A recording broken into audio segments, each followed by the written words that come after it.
If you're a fan of WWE but you struggle to keep up with the shows weekly, here's everything that went down on Friday Night Smackdown to keep you up to date. Let's talk about it. Starting off, Cody Rhodes opened the show tonight and he came out and talked about how Drew brought the weapon into the ring. So that's how he won. It wasn't his fault because Drew brought the weapon in. He then said he was going to sit with the fans to figure out who the next opponent was going to be for his title.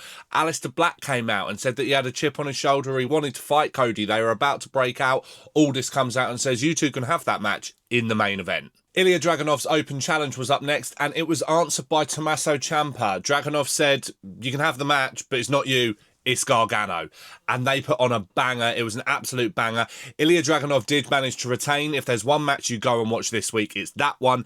But what I will say about this is I love these United States Open Challenges matches because they're showcasing talent that might otherwise not get on the card, and they're always bangers. Jade Cargill cut a promo next. She come out and said, I'm that bitch. That was it. That's all she said. I'm that bitch. She then went to leave and Charlotte and Alexa came out and Charlotte and Jade had a bit of a stare down. Charlotte Flair versus Alexa Bliss up next, and they had their back and forth. It was a very back and forth match up until the point Lash Legend came out of nowhere, attacked Alexa, which then distracted Charlotte, and Nia managed to get the win. Now, Lash Legend was out of nowhere, but I've read rumours that she's going to be in the Women's War Games match, so I guess that's where they're going with this. Aldis then told us the next two matches in John Cena's Last Time Is Now tournament. We have got The Miz versus Jey Uso. Miz has to advance in that for me. And then LA Knight, and then Nick Aldis pulled out the name there and then and said, I think I'm going to keep this one a surprise.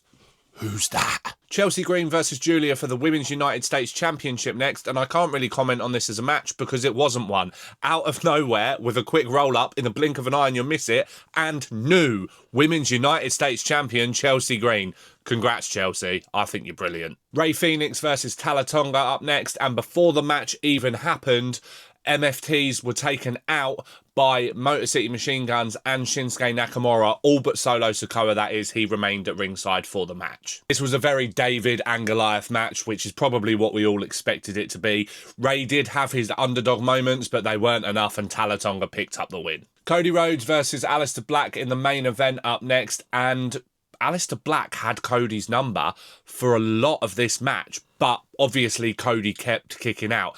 Out of nowhere, Drew McIntyre claymores the ref, which was brilliant, by the way. I really enjoyed it. Claymores the ref. Him and Aleister Black then start beating up Cody Rhodes. Damian Priest comes out. A brawl ensues between the four of them, and then Nick Aldis comes out and suspends Drew McIntyre indefinitely and immediately, and then SmackDown ends. Now that you're caught up with Friday Night SmackDown, what do you guys think? Let me know in the comments.